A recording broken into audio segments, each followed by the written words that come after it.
Let's talk about Gen Z. You hear it all the time, right? They're lazy, they're too sensitive. But what if that's all wrong? Today, we're diving into the psychology behind the stereotypes. And honestly, the answer is pretty surprising. It might just change how you see a whole generation. And this quote it nails it, doesn't it? It perfectly captures the generational crossfire Gen Z is caught in. But what if these labels aren't just unfair? What if they're completely missing the point of what it's actually like to grow up today? So, yeah, let's get into it. What is the real story here? We're going to peel back the labels and look at the why, the psychology that's shaping Gen Z's entire worldview. Okay, first things first, let's tackle those stereotypes head on. We're going to unpack the labels we hear thrown around all the time. And this is where it gets really interesting, because from a psychological perspective, everything gets flipped. What looks like lazy is actually a very intentional resistance to hustle culture. And what gets dismissed as sensitive is really a state of being chronically aware. And trust me, this isn't just about wordplay. It points to a fundamentally different experience of the world. So let's start with that idea of awareness. Psychology suggests that what we're seeing with Gen Z aren't flaws at all. They're adaptations, survival skills developed for navigating this insane, high-information world we've all built. There's actually a term for this, chronic awareness. You can think of it as being in a constant state of high alert. I mean, previous generations might have gotten the news from the paper or the TV once a day. Gen Z grew up with a fire hose of global crises streaming directly to their phones 24/7 with no off switch. And that's the real kicker. It is one thing to read about a crisis in a history book years later. It's a completely different thing to watch it unfold in real time on the device in your pocket.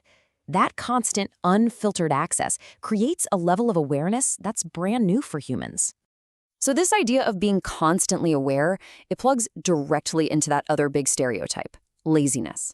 But again, psychology says this has nothing to do with a bad work ethic. It's actually a very logical response to the world they've observed. It's really just simple logic when you trace their steps. First, they had a front row seat to watch millennials and Gen X completely burn out chasing that hustle culture dream. Second, they saw that all that sacrifice often led to, well, not much of a reward, especially with costs rising and wages staying flat. So what's the only logical conclusion? That meaningless hustle, just grinding away for a system that doesn't pay off, is a terrible investment of your life and energy. This really just says it all, doesn't it? It's not about rejecting hard work. It's about rejecting work that feels pointless. It's about refusing to play a game they've already seen is rigged. But, being this aware, being this thoughtful, it takes a toll. It absolutely comes at a cost. And that cost is a massive paradox. Their minds are always alert, but their bodies, their nervous systems, are just exhausted. It all comes down to this, 24/7. They live in an environment that never sleeps, that never stops buzzing, that never ever lets them truly unplug and rest. And the direct result of that relentless 24/7 cycle is this state of being, constantly alert but deeply, deeply exhausted. And we're talking about something physical here. On a biological level, their nervous systems have actually adapted to handle a constant flood of information. This means their baseline state is one of high alert, just waiting for the next thing to happen. And the result? It's not just feeling tired, it's a deep physiological digital burnout. So, what do we do with all this? Where do we go from here?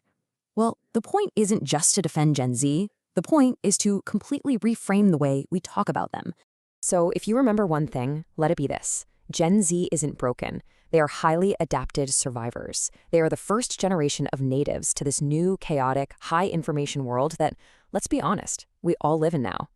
Their mindset isn't a bug, it's a feature. It's a survival guide. And that leaves us with one last really big question. Instead of judging their adaptations, maybe we should be trying to learn from them. If Gen Z are the canaries in the coal mine for our modern world, what are their actions and their anxieties trying to tell the rest of us about the future that we are all walking into?